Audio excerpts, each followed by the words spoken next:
Intermittent fasting, yes. क्या मैं भूखा रह सकता हूँ? क्या मैं भूखी रह सकती हूँ? मुझे भूख लगती है, मैं फास्टिंग नहीं कर सकता हूँ, यार मेरे से नहीं होता है, मुझे एसिडिटी हो जाती है, जब देखो तब मेरे दिमाग में ना भूख भूख भूख, खाना खाना खाना रहता है। It's so difficult to do fasting, isn't it? और फास्टिंग के इर्द गिर्द इतने सारे मिथ्स हैं कि हमें समझ में ही नहीं आता है कि हम फास्टिंग करें या नहीं करें।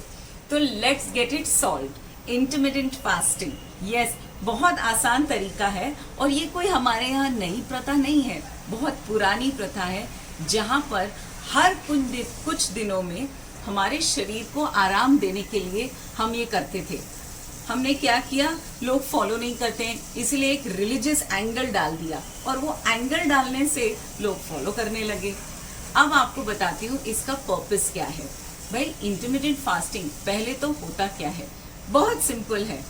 आपके पूरे दिनचर्या में यानी कि 24 घंटे में आपको करना क्या है, आपको 8 घंटे चुनने हैं और 8 घंटे वो घंटे हैं जिसके बीच में आप खाना खाते हैं और बाकी के 16 घंटे आप कुछ नहीं खाते और अपने शरीर को आराम देते हैं और उसे अपना काम करने में आसानी होती है, इसीलिए वो अपना काम आसानी से कर सकता है। Yes, so 8 hours you eat and 16 hours you rest. This is the purpose of intermittent fasting. Alright? So for example, अब आपने शाम को खाना खाया, उसके बाद आप पूरी रात और सुबह तक यानी कि 16 घंटा आप कुछ नहीं खाएंगे। उसके बीच में आप पानी ज़रूर पी सकते हैं एंड ऑफ कोर्स अगर आप काढ़ा ले रहे हैं तो काढ़ा भी ज़रूर ले सकते हैं। But besides that, know heavy foods. Do you think you will get acidity? Do you think you will get headache? Do you think you will feel nausea? Maybe in the first 1 or 2 days of starting intermittent fasting, you may feel that. लेकिन your body gets immune to it and you have to give your body that much time, क्योंकि आपने अपने body को spoil कर दिया है। जब देखो तब आप दिन में 3-4 बार उसे खाना लगातार देते रहते हैं। तो जब आप अपने सिस्टम को इतना खाना देते हैं तो आपके अंदर का जो मशीन है, सोचिए जो डाइजेस्टिव सिस्टम है, वो पूरे समय काम कर रहा है गधे की जैसे, और उसको आराम कभी नहीं मिलता। तो आपके सिस्टम को अब आराम देने की ज़रूरत है, क्योंकि मशीन को अगर लंबे समय तक अच्छा चलाना है तो क्या आप उसे रेस्ट देंगे?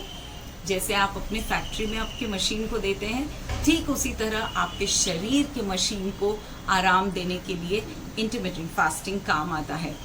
एंड ऑफ कोर्स आप ये मत भूलिए, it also helps in overcoming that's losing weight. So आप वहाँ पर वजन भी कम करते हैं, साथ ही साथ chronic illnesses like thyroid, diabetes, BP, hypertension, hyper acidity, cardiac problems, इतनी सारी IBS, बहुत सारी चीज़ें हैं वहाँ पर।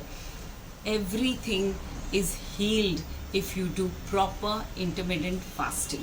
Okay, so it does not mean कि आपको फास्ट करना है, आपको कुछ खाना नहीं है। इट मीन्स आपको वो 8 घंटे में अच्छा खान पान खाना है और साथ ही साथ आपको क्या करना है, आपको अपने बॉडी को थोड़ा सा उल्लू बनाना है। यानी कि आज आपने उसे 1200 कैलोरीज दी, कल आपने उसको 1000 दिए, परसों आपने उसको 500 दिए, यानी कि क्या, 1 मील।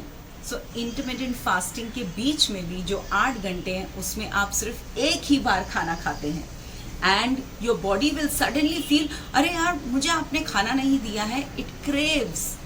But when you don't give it food, और वो एक बच्चे की तरह रोता है और बिलबिलाता है कि मुझे खाना दो, तभी भी अगर आप उसे नहीं देंगे तो वो क्या करेगा, थोड़ा तो रिएक्ट करेगा ना।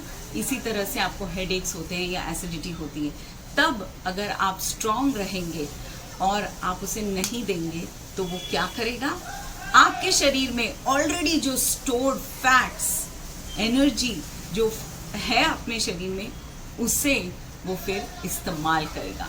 Yes, your body uses the stored fat which is already there in your body to go ahead and energize your body and use up all that is there. It does not use the stored sugar. Remember, it uses the fats, and that's why you should give your body good fats. What are the good fats? Like ghee, coconut oil, nuts, soaked nuts, and all the oil seeds. All these are good sources of fat. और fats खाने से आप मोटापा नहीं बढ़ता है, बल्कि बाकी चीजें ज्यादा खाने से, प्रोसेस्ड फूड ज्यादा खाने से, शुगर खाने से या नमक, रिफाइंड ऑयल, ये सब खाने से आपके फैट्स बढ़ रहे हैं, not with good fats. So give your body good fats so that you can get the energy, so that while intermittent fasting you can go ahead and you can get the energy. So do intermittent fasting regularly. The best thing if you can manage is to give your body nothing. Once in 15 days अगर आप ये try कर सकते हैं तो ज़रूर कीजिए. Just go on a water fast or probably even no water for 24 hours. That really helps to regenerate your cells and heal your cells, and that's the best way of repairing yourself. जितना अपने शरीर पर ध्यान देकर उस पर काम करेंगे वो चलता रहेगा. If you don't use it, you will lose it. So happy healing to you and take care.